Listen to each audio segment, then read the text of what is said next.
Welcome once again to our channel. meetjacky channel. Today we're going to do a special.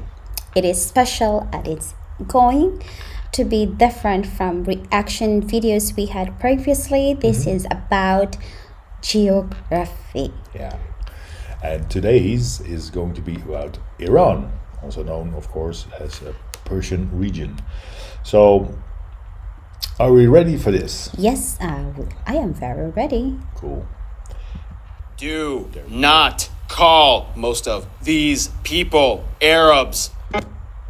Yeah, I made that mistake once, and we're very sorry about that. We will not ever do that again. Sorry, our dear friends. From Persia. Exactly. Let's continue.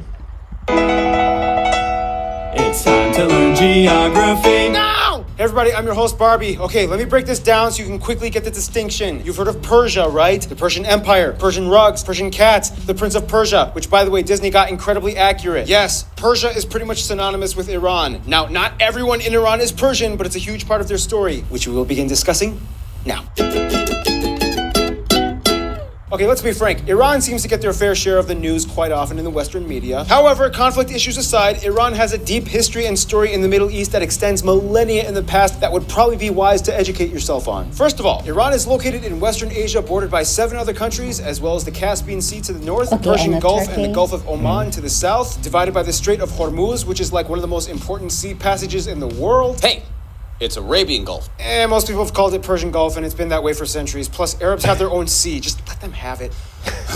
The country is divided into 31 provinces, with the capital Tehran located in the north-central region. Now keep in mind, before Tehran, Iran actually had 30 previous capitals throughout their history, more than any other country in the world. Otherwise, Iran also divides the country into 5 non-constituent unit regions for administrative purposes, each one containing 6 provinces, except for one region containing 7, which also includes the capital. Finally, although they are administered by Iran, the country also has a current dispute over the Abu Musa and the Greater and Lesser Tum Islands with the United Arab Emirates, nearby the Strait of Hormuz in the Persian Gulf. After Tehran, the largest cities are Mashhad in the east and Isfahan in the center, and the largest airports are, of course, Tehran's 2 twins, Mehrabad and Imam Khomeini International. Mashhad.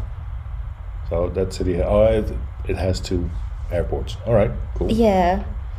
Wow. I didn't He's talking expect. really quick, so... Yeah, but looking at these pictures and things, I didn't know that Iran is that big. It is. It's quite big, yeah. And I'm so fascinating that they used to have 31 cities, capital. 31 capitals before. Sorry, capital. Tehran. What was like? What? Okay. They have a very rich history, that's for sure. Let's Let's continue. International and Shiraz International. Iran also takes ownership of about 30 or so islands in the Gulf and technically 1 island in the Caspian Sea, Ashur Ade Island, which, however, it's kind of more like a loose peninsula. One thing you have to understand is that Iran takes their position and borders very seriously, as they are kind of like a land bridge located right at the crossroads between the Middle East, the Caucasus, as well as the Central and South Asian regions. The most important and largest seaport would be Bandar Abbas, which also houses the Iranian Navy, located right at the entrance at the Strait of Hormuz. Otherwise, due to its incredible history, Iran is overflowing with landmarks and sites. Some of the top notable ones might include places like Nakhshe-Jahan Square, Milad Tower, Golestan Palace, Persian Garden, the Armenian monastic ensembles of Iran, the Tomb of Hafez, Yazadi Tower Freedom Monument, the Pigeon Tower, Yazd, the holiest place for Zoroastrians, Chogazanbil Zikrat, the Mayamand. They have so many ancient places there. It's love beautiful. that. I myself love those. Oh my god. But you don't want to get inside because you're scared. Yeah, because you know what, sorry for that, but all the things that we hear in the news, we haven't seen this so far. Maybe there is, but this is not the most topic on the news. So let's put it behind. Continue. Here we go. Cave Village, the Imam Reza Shrine, the Khaju Bridge, Argebam, the Shushtar hydraulic system, the Tomb of Cyrus the Great, the Tomb of Daniel. Too many famous mosques and shrines to list, and pretty much everything in Persepolis. Iran was able to build so much of their own personal space, partially due to the fact that they were easily well protected by natural boundaries or barricaded in. You decide. Let's explain in. You know what's funny? The world's hottest surface temperature ever recorded was 70.7 degrees Celsius in the Lut Desert in Iran, and yet Iran is also like the best ski resort area in the Middle East. First of all, Iran's most important topographical barriers are the Zakhros Mountains in the west, which also contain the largest lake, Urmia, and the mountains also feed the longest river, the Karun, in the south, which flows into the Gulf, as well as the Alborz Mountains along the north, which contain the largest mountain, Mount Damavand, which is also the tallest volcano in all of Asia, like it's still active. There's so much mining potential in these mountains as well, which makes Iran the largest producer of turquoise and zinc. Otherwise, they have two main deserts, the Kavir and Lut, located in the central plateau, and the only real flat part of Iran is in the Khuzestan region right next to Iraq. Iran is right on the boundary of the Arabian and Eurasian tectonic plates, which in return makes Iran the country with the most number of major earthquakes of at least 5.5 on the Richter scale annually. Mine are bigger. Yeah, well, mine are explodier. Now, Iran is kind of like this strange anomaly that sticks out from the rest. This is funny. These videos are really funny. So there was Indonesia and what was the other one? America? No, or Texas or no? No, go back. No, but the one was Indonesia. Yeah, They're explodier, and then the other one was I don't know, but funny. Okay. It was a red, white, blue flag with one star. But let us know, people, if you know that flag. Here we go. Well, let's continue. The Middle East, because it has alpine mountains with flowers and snow and water and green, especially in the north along the coast of the Caspian. I mean, sure, there are dry, arid deserts too, but overall, Iran is a lot more lush. This allows them to harbor river valleys for agriculture, which makes them the #1 producer of pistachios, saffron, stone fruits. By the way, Iranians love saffron. They put it in like half of everything. Speaking of which, some top foods from Iran might include things like pomegranate walnut stew, kuku, mirza kasemi, various rice dishes like jeweled rice, bakala, lubia, shirin, various kebabs like juje, kubide, torsh, and bakhyari. Desserts like rosewater pudding, khalva, sarshir, bami, nohodshi, and falude. By the way, I think we need to go and visit some restaurants there. Yeah. We will have to find some restaurant maybe here because we want to try the food. Maybe then we can do some reaction with the food because For sure, there's one in Amsterdam. I'm almost sure of that. I think I've seen one lately. Let's continue, guys. By the way, half those dishes had saffron in them. Alcohol is technically banned, however, people kind of smuggle it in and have their connections. Even the cops are kind of getting tired of trying to crack down, and many just look the other way and deal with other bigger things. Two other things Iran cannot live without: tea and caviar. In fact, Iran is the largest producer of caviar in the world, mostly from sturgeons fished off the coast of the Caspian. Speaking of which, Iran surprisingly has quite an array of wildlife, including gazelles, wolves, falcons, storks, buzzards, and of course the famous Persian cat. Speaking of cats, Iran is home to some of the last only few remaining surviving Persian lions, which is, by the way, the national animal, Persian leopards, and yes, even Asiatic cheetahs. Wait, aren't those like African animals? Actually, a lot of animals we affiliate with Africa had historically roamed all across the Middle East and Southern Asian regions, which is why today we have elephants in India, rhinos in Indonesia. Unfortunately, most of them have been killed off or are incredibly endangered. The more you, unfortunately, know. The biggest natural resource, though, would have to be, no surprise, oil. Iran is the second largest oil producer in the Middle East after Saudi Arabia, and about 60% of their total reserves are located around the Persian Gulf. It's estimated that the country should have about 125 billion barrels in reservoirs, 10% of the world's total reserves, and they pump out about 4 million barrels a day. That's a lot.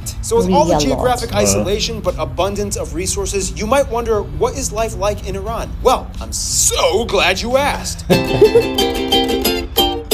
Now, Iran is interesting because it's caught in this strange new transition period in which everything in the new generation of millennials has a tincture of subtle defiance. First of all, Iran has about 80 million people and is the second most populated country in the Middle East after Egypt and has the highest number of Shias in the world. About 62% of the country is ethnically Persian, whereas the second largest ethnic groups are the Azeris at about 16%, Kurds at about 10%, while the remainder is made up of smaller but noticeable groups like the Lurs, the Baluchis, Arabs, Turkic groups, and others. They also use the Iranian rial as their currency. They use the type CEF outlets, and they drive on the right side of the road. Now let's emphasize this one more time. Persians are not Arabs. That's like the worst thing you can say. We know it, First of all, what is it now like to be a Persian? Well, you kind of have to understand that Iran evolved a lot differently from all the other countries in the Middle East. History will take way too long to explain, but the quickest way I can put it: Proto-Elamites, Elam, Median Empire, Persian or Achaemenid Empire, Alexander the Great, the Seleucid, Parthian, and Sassanid empires. Islam enters through the Umayyad Caliphate, the Abbasid Caliphate, Saffarids and Samanids Achaemenids come in from the east, then some weird splitting up, the Ghaznavid, Seljuk, and Khwarezmian empires, Mongols, the Ilkhanate, Timurid, Safavid, and Afsharid empires, the Zand and Qajar dynasties, quick Pahlavi dynasty, Islamic Republic, a little drama here and there, and here we are today. Now, the biggest distinction of Iran would probably be the language. The official language of Iran is Persian or Farsi, an Indo-European language also spoken in Afghanistan and Tajikistan, although they have their own dialects, which is completely unintelligible to Arabic. The second largest distinction would be that they are the largest Shia Muslim country in the world with doctrines that run their ideologies and legislation. If you don't know the difference between Sunnis and Shias, basically, Shias believe that Muhammad's cousin and son-in-law Ali was supposed to be the rightful successor rather than Abu Bakr, who became the first caliph. If you don't know what any of that means, let me make it even easier. Shias, this guy. Sunnis, no, this guy. Done. The interesting thing, though, is that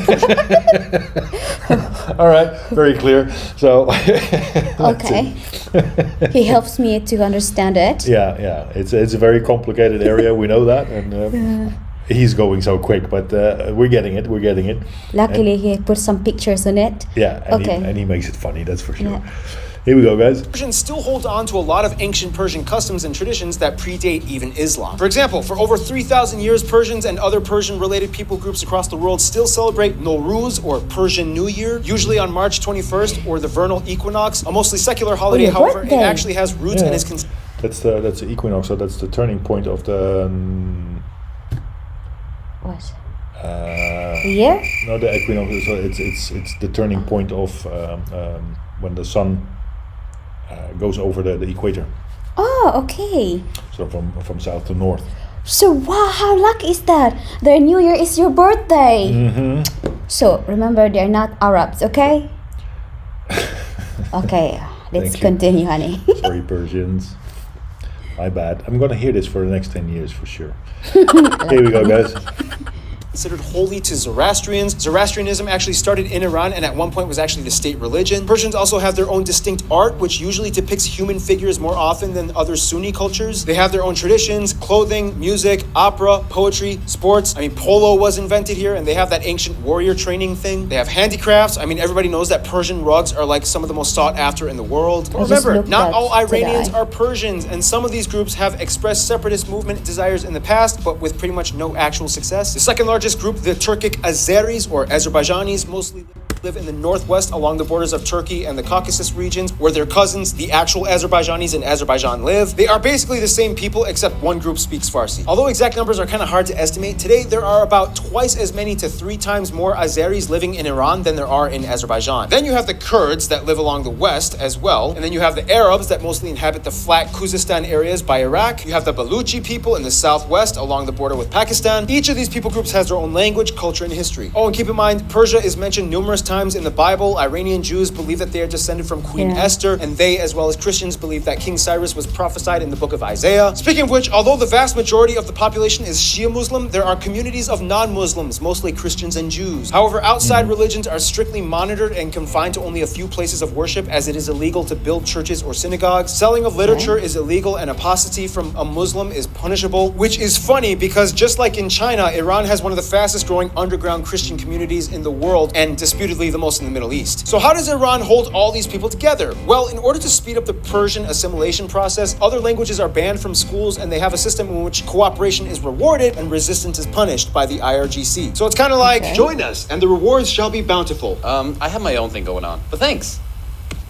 Join us and the rewards shall be bountiful. Speaking of which, the government is a little confusing. You have both the regular legislators and then you have the theocratic leaders. Essentially, the Ayatollah has the most power. He is not only the leader of the country, but also the entire Shia community inside and outside of Iran. He's selected by a community of clerics called the Assembly of Experts, whom also have authority to approve all of the presidential candidates during election time. From there, the president appoints people to the various ministries and offices, whereas the Ayatollah appoints the military leader and handles all other various duties. I don't want to say the Ayatollah is like the Pope of the Shia faith, but in some ways he kind of is. This is kind of where the Islamic Revolution comes into play and where all the modern drama with Iran kind of starts. Long story short, they took down the Shah, which they believed was a Western puppet figure, and then they instituted a more conservative Islamic republic. This changed everything. The thing is, this was all nearly half a century ago. Today, an entirely new generation of modernized, digital, tech-savvy Iranians has entered the stage, and the country is seeing a completely new culture shift that they can't stop. About 70% of the country is under 30 years old, many of whom don't really even like the rules, which means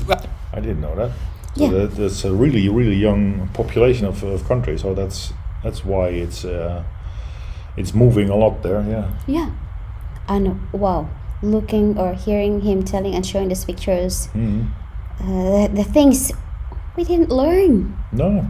I'm so We never- glad that geography now, this man is telling us the best he can. Yeah, and he does it in a fast way, but Yeah. very, very good for us. So we Yeah. actually know what you're about. Sort of, Yeah. not everything, but Because if you put it 30 minutes, no one would fall asleep. Definitely. I have For my sure. coffee with me. So here we go.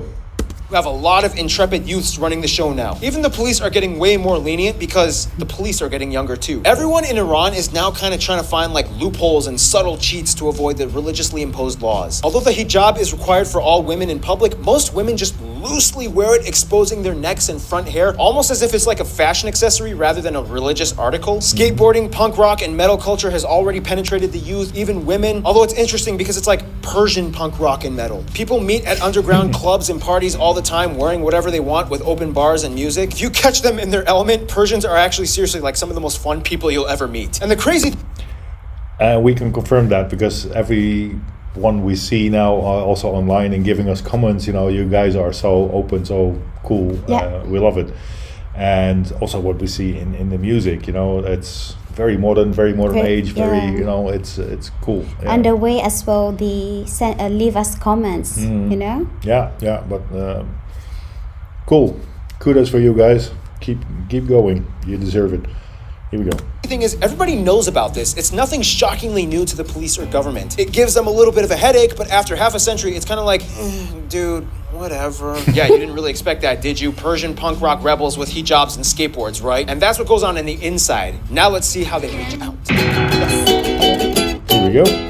Now here's where things get a little tricky because in order to understand Iran's outside relations, again, you kind of have to look at Iran through the lens of both pre- and post-1979 revolution. First of all, Iraq is sometimes called Arab Iran, although don't say that to them, as they have the second highest population of Shias and hold two incredibly important holy Shia sites. They've mostly moved on from the war in the 80s and the two have good ties, mostly. Afghanistan and Tajikistan are like their cousins that have different political views and it's awkward when they have dinner together, but nonetheless, they still mostly get along. Russia and Venezuela are probably the best friends outside of the Middle East, as Hugo Chavez frequently visited Ahmadinejad and made numerous trade deals. The Iranian car company Khodro is imported and partially manufactured in Venezuela, and Russia was like a key ally in many of the war conflicts post-revolution. Surprisingly, they are also one of the few countries that have kind of decent ties to North Korea. They've pledged cooperation in education and cultural spheres in the past. The Azerbaijanis of the north, of course, love Azerbaijan, no surprise. Bahrain is like Saudi Arabia's girlfriend that they keep trying to flirt with and steal. When it comes to their best friends, though, Didn't most know that. Iranians I talked to have said probably Syria and Turkey, although it's a little complicated, especially with all the current drama going on. Turkey and Iran have more or less always been on good terms, especially in business. They are working on a plan to enter the European petroleum industry to rival Russia. Each country makes up a large population of tourists that visit each other every year. Syria, or more specifically the Syrian government, has more or less worked alongside with Iran numerous times in the past and has been a key ally not only in diplomacy but also strategically as they kind of give them access to the Mediterranean. In conclusion, Iran is kind of like a land that is constantly trying to figure out a way to reconcile the revolutionary ideals upon a fast-paced social media-induced generation of quiet culture rebels while simultaneously dealing with outside stigma. What will Iran look like in 20 years? I don't know, but one thing we do know is that the young people will be ruling it. Stay That's for tuned. sure. Iraq is coming. All right, guys.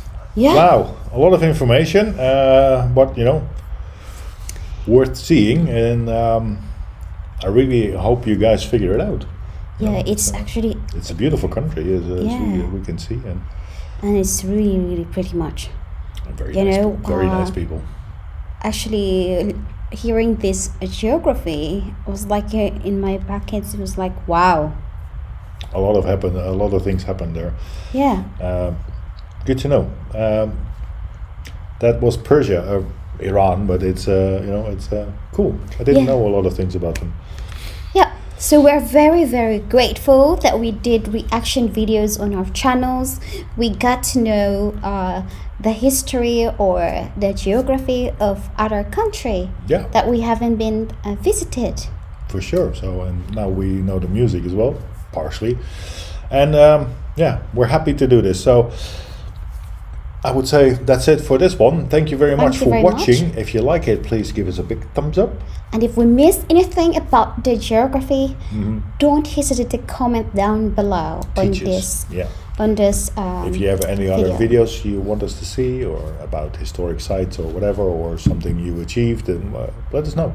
Yes. So we're going to close off this one. I'm going to say thank you for watching. Yes, Leave thank your you very comments much. down below, as always. Yes, indeed. And if you are new to our channels, consider subscribing our channels. Hit that subscription button and share if you can. All right. So stay safe and see you next time.